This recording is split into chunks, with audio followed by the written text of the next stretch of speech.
Chapter 4: The Spectacle Economy. Manufacturing Awe as Substitute for Understanding.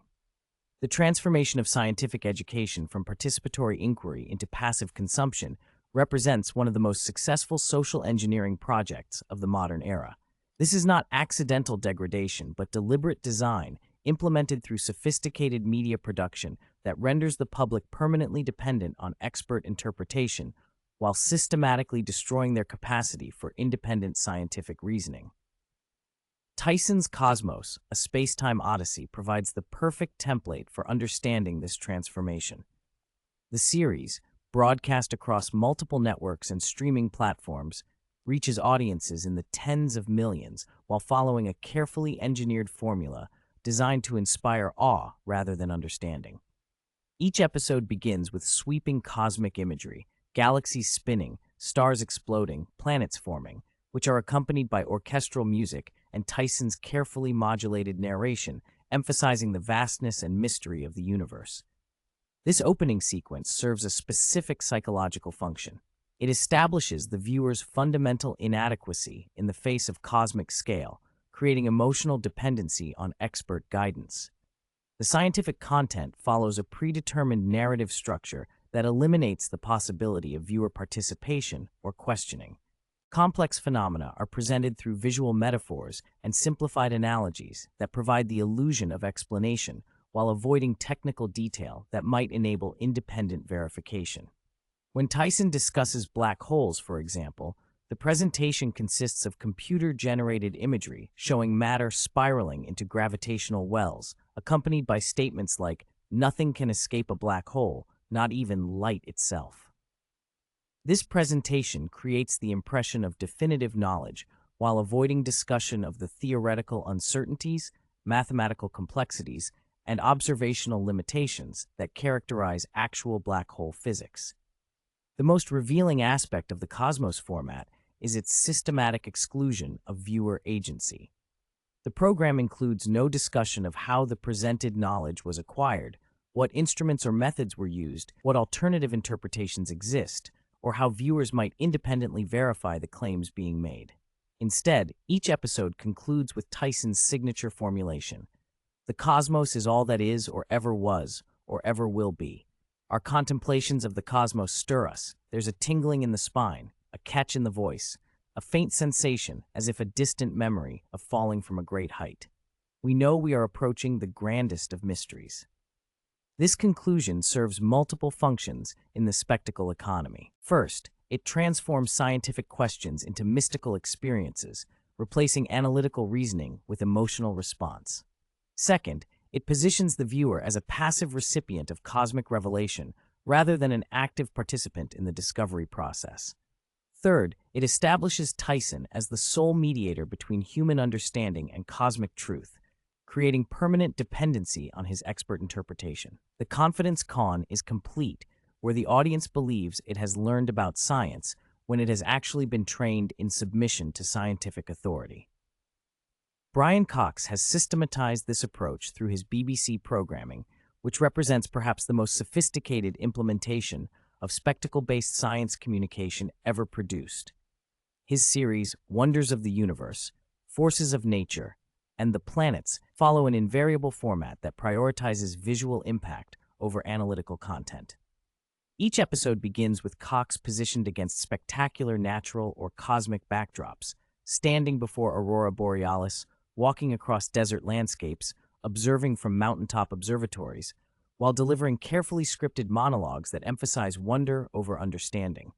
The production values are explicitly designed to overwhelm critical faculties. Professional cinematography, drone footage, and computer-generated cosmic simulations create a sensory experience that makes questioning seem inappropriate or inadequate. Cox's narration follows a predetermined emotional arc that begins with mystery, proceeds through revelation, and concludes with awe.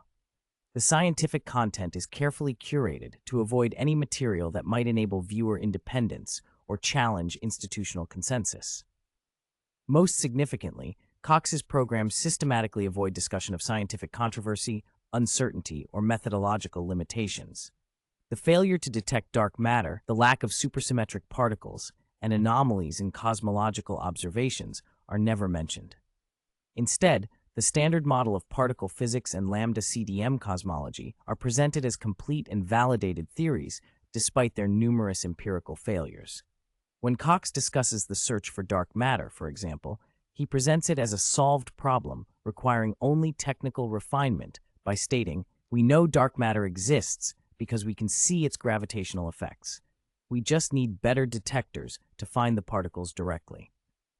This presentation conceals the fact that decades of increasingly sensitive searches have failed to detect dark matter particles, creating mounting pressure for alternative explanations. The psychological impact of this systematic concealment is profound. Viewers develop the impression that scientific knowledge is far more complete and certain than empirical evidence warrants. They become conditioned to accept expert pronouncements without demanding supporting evidence or acknowledging uncertainty. Most damaging, they learn to interpret their own questions or doubts as signs of inadequate understanding rather than legitimate scientific curiosity.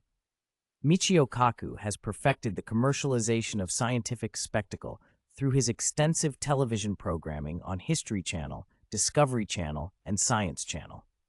His shows Sci-Fi Science, 2057, and Parallel Worlds explicitly blur the distinction between established science and speculative fiction, presenting theoretical possibilities as near-term realities while avoiding any discussion of empirical constraints or technical limitations. Kaku's approach is particularly insidious because it exploits legitimate scientific concepts to validate unfounded speculation.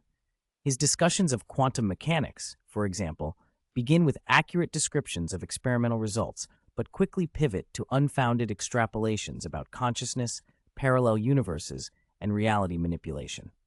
The audience observes what appears to be scientific reasoning, but is actually a carefully constructed performance that uses scientific language to justify non-scientific conclusions.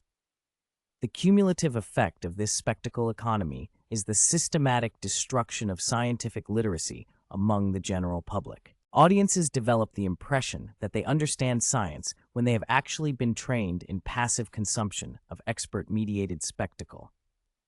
They lose the capacity to distinguish between established knowledge and speculation, between empirical evidence and theoretical possibility, between scientific methodology and institutional authority. The result is a population that is maximally dependent on expert interpretation while being minimally capable of independent scientific reasoning. This represents the ultimate success of the confidence con, where the transformation of an educated citizenry into a captive audience permanently dependent on the very institutions that profit from their ignorance while believing themselves to be scientifically informed. The damage extends far beyond individual understanding to encompass democratic discourse, technological development, and civilizational capacity for addressing complex challenges through evidence reasoning.